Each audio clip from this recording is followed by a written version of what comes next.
ગુજરાતમાં સૌથી વધુ ચર્ચા થતી હોય તો એ ધારાસભ્ય છે ગોપાલ ઇટાલિયા અને તેમનું વિસ્તાર છે વિસાવદર. આમ તો ચૂંટણી પહેલા ગોપાલ ઇટાલિયા એક વેદનાની ડાયરી લઈને નીકળ્યા હતા. જે સ્થાનિક લોકો છે, ખેડૂતો છે, તેની વેદના તેમણે તેમાં ટપકાવી હતી. પરંતુ આક્ષેપ અત્યારે એવા થઈ રહ્યા છે કે શું ગોપાલભાઈ એ વેદનાની ડાયરી ભૂલી ગયા છે? ક્યારે એ ગોપાલ ઇટાલિયા છે વેદનાની ડાયરી ખોલશે અને વિસાવદર વાસીઓના કામ થશે? આ સવાલ એટલે થઈ રહ્યા છે કારણ કે સ્થાનિકો છે ઘણી બધી સમસ્યાથી પીડાઈ રહ્યા છે, પરંતુ તેનો જવાબ કોઈને મળી નથી રહ્યો. તે સમસ્યાનું સમાધાન નથી થઈ રહ્યું. નમસ્કાર, BS9 TV ન્યૂઝમાં આપની સાથે હું ભગવતી વિશાવડિયા. વિકાસના દાવાઓ અને નેતાઓના વચનો વચ્ચે જ્યારે સામાન્ય પ્રજા પીછતાતી હોય ત્યારે લોકશાહી સામે સવાલ ઉભા થાય છે. આજે વાત કરવી છે વિસાવદરની, જ્યાં રસ્તા પર ખાડા છે કે ખાડા પર રસ્તા છે તે ઓળખવું મુશ્કેલ બની ગયું છે.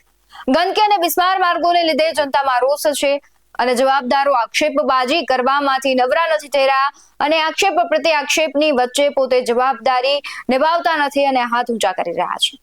ગોપાલ ઇટાલિયા જે વેદનાની ડાયરી લઈને ચૂંટણી પહેલા નીકળેલા હતા, આજે સવાલ એ થઈ રહ્યો છે કે ક્યાં ગઈ એ વેદનાની ડાયરી?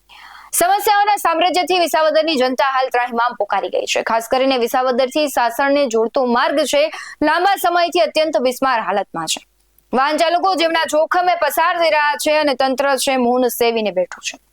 કોંગ્રેસ દ્વારા પણ આક્ષેપ કરવામાં આવ્યા છે. તેમણે આમ આદમી પાર્ટીને નિશાન સાધતા કહ્યું છે કે પાયાની સુવિધા માટે જનતા ટળવળી રહી છે. નેતાઓ માત્ર કાગળ પર વિકાસની વાતો કરી રહ્યા છે અને સમસ્યાની ડાયરી તો ક્યાંય દેખાઈ જ નથી રહી.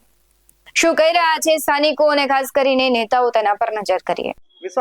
વિસાવદર તાલુકો અલગ અલગ સમસ્યાઓથી ઝઝૂમી રહી છે. સમસ્યાનો સામનો લોકો અહીંયા કરી રહ્યા છે. ત્યારે આપણે ખાસ વાત કરશું કરશનભાઈ. હાલ વિસાવદર તાલુકો ઘણા સમયથી અનેક સમસ્યાઓથી પીડાઈ રહ્યો છે, શું કહેશું? વિસાવદર તાલુકો ખરેખર અનેક સમસ્યાઓથી ઘેરાયેલો છે. આ તાલુકાની અંદર અત્યારે આ ભારતીય જનતા પાર્ટીનું 30 વર્ષથી ગુજરાતમાં શાસન છે. છતાં આ તાલુકાના શહેરના તમે રસ્તાઓ જોજો, તમે ત્યાં જઈને રિવ્યુ લેજો, ગામડાઓના રસ્તા જોજો, ખૂબ અતિ ભયંકર ખરાબ હાલતમાં છે. એવી જ રીતે આ તાલુકો ખેતી આધારિત, ખેતી સંપૂર્ણપણે ખેતી ઉપર નિર્ભર તાલુકો છે.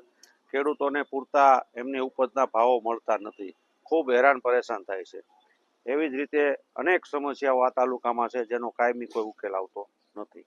હાલ અત્યારે જે ધારાસભ્ય ચૂંટાણા છે આમ આદમી પાર્ટીમાંથી, એ ચૂંટણી વખતે તો ખૂબ મોટી મોટી વાતો કરતા હતા. ગામડે ગામડે જઈને ડાયરીઓ લખતા હતા, વેદનાની ડાયરીઓ, કે ભાઈ તમારા ગામની અંદર શું સમસ્યાઓ છે, મને તમારી વેદના જણાવો, હું ચૂંટાઈ જઈશ એટલે 100% એ ઉકેલી દઈશ.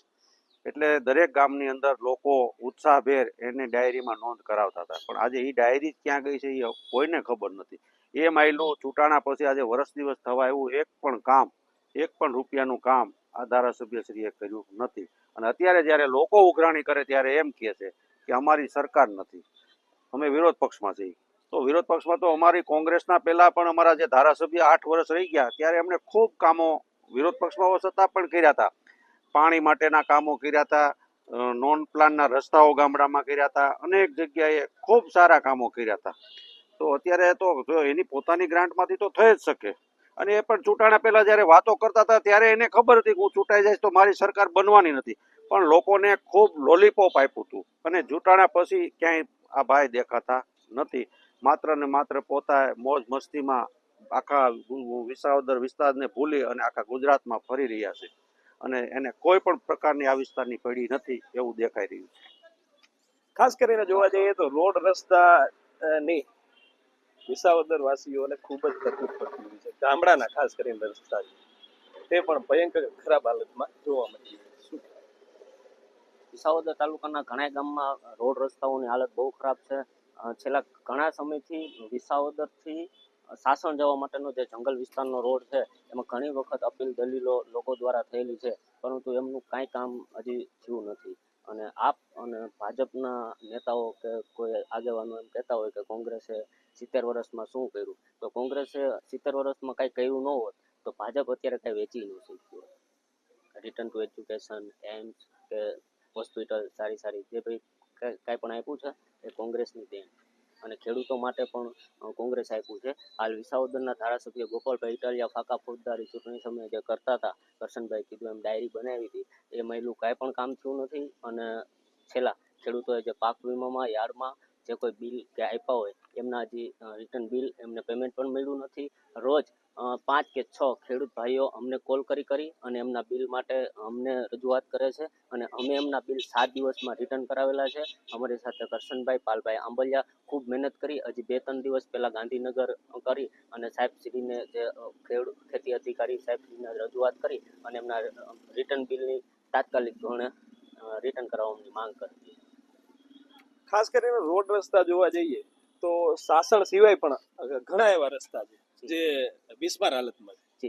ઘણા એવા રસ્તા છે જે બિસ્માર હાલતમાં છે, પણ ભાજપ અને આપના જે કોઈ ઉમેદવારો હોય કે નેતાઓ હોય એ ચૂંટણી પહેલા ફાકા ફોજદારી કરી અને પર ગામે, આપની તો હું વાત કરું તો પર ગામે 142 કામ, કોઈ ગામમાં 80 કામ કરાવેલા હતા. પણ હજુ સુધી ચૂંટણી ગઈ અને ધારાસભ્ય બન્યા, હજુ સુધી કોઈના આધાર કાર્ડ કે ચૂંટણી કાર્ડે થયા હોય એવું નથી. તો આપણે રોડ રસ્તાઓની તો લાલચ જ છોડી દેવી જોઈએ, એ બંને પાર્ટી પાસે છે. ખાસ કરીને જોવા જઈએ તો પાણીનો પ્રશ્ન, પાણી છે એ હાલ વિસાવદરને પૂરતું મળી રહે? પાણી તો મળી. તો બીજી શું સમસ્યા છે જે સમસ્યા આ રોડ ખોદે છે, જે કરવાના થાય એ બાકી છે એમને. બાકી જે એના જેવું કે અંદરો અંદર એ લાગુ ચાલે છે એરિયામાં થાય, બીજી વખતે થઈ જાય. આ બાકી એમને પીડ્યો જૂના સોસાયટીનો છે, પછી અંદર નવી સોસાયટી બની છે, એની સ્થિતિ એમને છે ચોમાસાની એ જ હાલમાં રહે, એની કાંઈ એની બદલી નથી. તમારી શું માંગણી એ કે ગામમાં વ્યવસ્થિત કામ કરવું જોઈએ, ગામમાં ભેદભાવ ન હોવો જોઈએ, બધાને મળવું જોઈએ, બધાને એરિયામાં મળવું જોઈએ. પાણી, રોડ, રસ્તા બધું હરખું થવું જોઈએ. બધાને સમાન વસ્તુ થવી જોઈએ, કોઈનું કામ થાય કોઈનું ન થાય એવું ના બનવું જોઈએ. આપે કઈ એવી સમસ્યા છે જે વિસાવદર તાલુકાની શહેરની સાર્વત્રિક જે કાંઈ પ્રજાના જે પ્રશ્નો છે, સાર્વત્રિક પ્રજાની જે જરૂરિયાતો છે એ ત્વરિત ઉકેલાય એવી સરકારશ્રીને બરાબર છે યોગ્યમાં ધ્યાન આપે એવી અરજ. ખાસ કરીને આપ યુવા છો વિસાવદરમાં, શું તમારી માંગણી? મારી માંગણી એ છે કે આપણી જે પ્રાથમિક સારવારો જે છે, દવાખાના બાબતની છે, રોડ રસ્તા બાબતની છે, એવી પ્રાથમિક સારવારો તો યોગ્ય રીતે પૂર્ણ થવી જોઈએ. જે વિધાનસભાની ચૂંટણી હતી એ પહેલાં તો નેતાઓ ઘણા હતા, આપના નેતાઓ તો ભાજપના નેતાઓ હતા, બધી વાતો કરેલી કે ભાઈ અમારા રોડ રસ્તા સાફ કરી દઈશું, ખેડૂતોના પ્રશ્નો ઉકેલી દઈશું. પણ એવું મને લાગતું નથી કે ચૂંટણી પછી એટલા દિવસો પછી એનો કંઈ ઉકેલ થયો છે યોગ્ય રીતે. એટલે મારી માંગણી એ જ છે કે પ્રાથમિક જે જરૂરિયાતો છે માણસોની એ તો યોગ્ય રીતે પૂર્ણ થાય. બીજી એવી કઈ સમસ્યાઓ છે જે વર્ષો જૂની છે અને નથી પૂરી થતી? રોડ રસ્તાની છે, પછી આપણે સાસણ બાજુની જે આપણે છે ટુરિઝમ છે તે માટેની કોઈ આપણે બહુ સારી એવી આપણે ટુરિઝમ પોઈન્ટ છે સાસણ, એ માટેનું કંઈ રોડનું થયું નથી. વિસાવદરથી સાસણ બાજુનો જે રોડ છે એની હાલત પણ ગંભીર છે અત્યારે. અને હાલ શેરીઓમાં ને બધે રોડ રસ્તા સારા છે? હા, જેવી વાતો થઈ હતી એવી છે નહીં કે ભાઈ અમે શહેરીના વર્લ્ડ ક્લાસ તમને રસ્તા કરી દઈશું. શહેરી બાબતના કંઈ છે નહીં, એવું શહેરી લેવલનું કંઈ કામ નથી. તાલુકા લેવલથી પણ એકદમ બોગસ. હાલ નગરપાલિકાની દ્રષ્ટિએ જોવા જઈએ તો કયા કામ બાકી? કોઈ પણ ગંદકી પૂરેપૂરી છે, કંઈ કામ નથી એવું લાગતું મને, કારણ કે હું એનો શહેરી જ છું એટલે મને ખ્યાલ છે બધી બાબતની. એટલે આપણે તમારી શું માંગણી એ જ છે પ્રાથમિક સારવારો, જે પ્રાથમિક જરૂરિયાતો છે એ લોકોની પૂર્ણ થાય, બસ એટલું. પ્રાથમિક તો એટલીસ્ટ કરી શકીએ ને. ખાસ કરીને આ હતા વિસાવદર તાલુકાના અલગ અલગ લોકો જેના મંતવ્ય અલગ અલગ છે. ખાસ કરીને સાસણનો જે ટુરિઝમ પોઈન્ટ અને સાસણ વિશ્વ વિખ્યાત છે, ત્યારે તેનો અહીંથી જે વિસાવદરથી સાસણ જવાનો રસ્તો છે એ અતિ બિસ્માર હાલતમાં છે. અને ખાસ કરીને રોડ રસ્તા, પાણી, ગટરની જે વ્યવસ્થા છે કે ગંદકી હોય તે બાબતમાં પણ લોકોએ આપને જણાવ્યું કે હાલ ખાસી કોઈ એવી વ્યવસ્થા થતી નથી. નિલેશ દવે, સદસ્ય નગરપાલિકા વિસાવદર. જો વાત હોય રોડ રસ્તાની તો અટાણે રિસર્ફેસિંગના લગભગ 50 લાખના કામ તો પૂરા થવા આવ્યા છે, હજી બીજા 50 લાખના પ્રોગ્રેસમાં ચાલુ છે. સ્વર્ણિમમાંથી સ્વર્ણિમમાંથી પણ એટલા જ કામ થઈ ગયા છે અને તમામ વોર્ડ માટે લગભગ કામ ચાલુ છે. પ્રોટેક્શન હોલના હોય કે રસ્તાના હોય. અને રહી વાત સફાઈની, તો સફાઈમાં ગુજરાત સરકારે અમને ડ વર્ગની નગરપાલિકાનો પ્રથમ નંબરનો ઇનામ પુરસ્કાર જાહેર કરેલું છે અને મુખ્યમંત્રી સાહેબના હસ્તે વિસાવદર નગરપાલિકાને ઇનામ મળેલું છે. ખાસ કરીને સાસણનો જે બિસ્માર રસ્તો છે એને લઈને સવાલ ઉઠે છે, શું કહેશો? એ તો તમને ખબર છે, લાયન સેન્ચ્યુરી પાર્ક છે, છતાંય અમે રજૂઆત કરી દીધી છે અને વહેલી તકે એનો સુખદ નિર્ણય લગભગ આવી જશે. અને આ બજેટમાં પણ વિસાવદર માટે હોસ્પિટલ 100 બેડની હોસ્પિટલની જાહેરાત થઈ ગઈ છે અને એને લગભગ 150 કરોડ રૂપિયાની ફાળવણી પણ થઈ ગઈ છે. ખાસ કરીને જોવા જઈએ તો સ્વચ્છતાને લઈને શું કહેશો? સ્વચ્છતા તમે વિસાવદરમાં કોઈ પણ તમે જ જાઓ, કોઈ પણ ગલીમાં આટો મારો, ડોર ટુ ડોર કચરાનું કલેક્શન પણ થાય છે અને કાયમી માટે મેઇન રોડ કાયમી માટે સાફ થાય છે અને એના માટે અમને લગભગ દર વર્ષે ઇનામ મળે છે. દર વર્ષે પુરસ્કાર વિસાવદર નગરપાલિકાને મળે છે.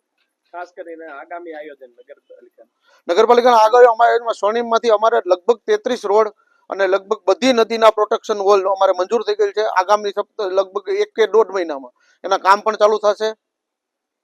તમારું નામ? નિલેશ દવે, નગરપાલિકા સદસ્ય વિસાવદર. સમગ્ર મામલે જે પ્રમાણે પ્રતિક્રિયા આવી છે, એક તરફ ભાજપ શાસિત પાલિકા કરોડોના વિકાસના સપના બતાવી રહી છે, બીજી તરફ વિપક્ષના ધારાસભ્ય છે ગોપાલ ઇટાલિયા, તેમણે વેદના તો ટપકાવી છે, પરંતુ વેદના છે એ ક્યારે ઓછી થશે, લોકોની સમસ્યાનું સમાધાન ક્યારે આવશે તે પણ સવાલ છે. આ બધી ખેંચતાણ વચ્ચે વિસાવદરની જનતા છે ગંદકી અને ખાડાઓથી ક્યારે મુક્ત થશે તે સૌથી મોટો સવાલ છે. શું નેતાઓ માત્ર ચૂંટણી ટાણે જ ડાયરીઓ ખોલશે કે પછી પ્રજાની વેદનાનો અંત આવશે જ નહીં, તે સૌથી મોટો સવાલ છે. તમારું શું માનવું છે કમેન્ટમાં જરૂરથી જણાવજો. બાકી આવા જ વધુ અહેવાલો સાથે ફરી મળતા રહીશું. તમે અમારી યુટ્યુબ ચેનલને સબસ્ક્રાઇબ કરવાનું અને ફેસબુક અને ઇન્સ્ટાગ્રામ પર ફોલો કરવાનું ભૂલશો નહીં. બાકી અવનવી અપડેટ્સ મેળવવા માટે આપ જોતા રહો BS19 ન્યૂઝ. નમસ્કાર.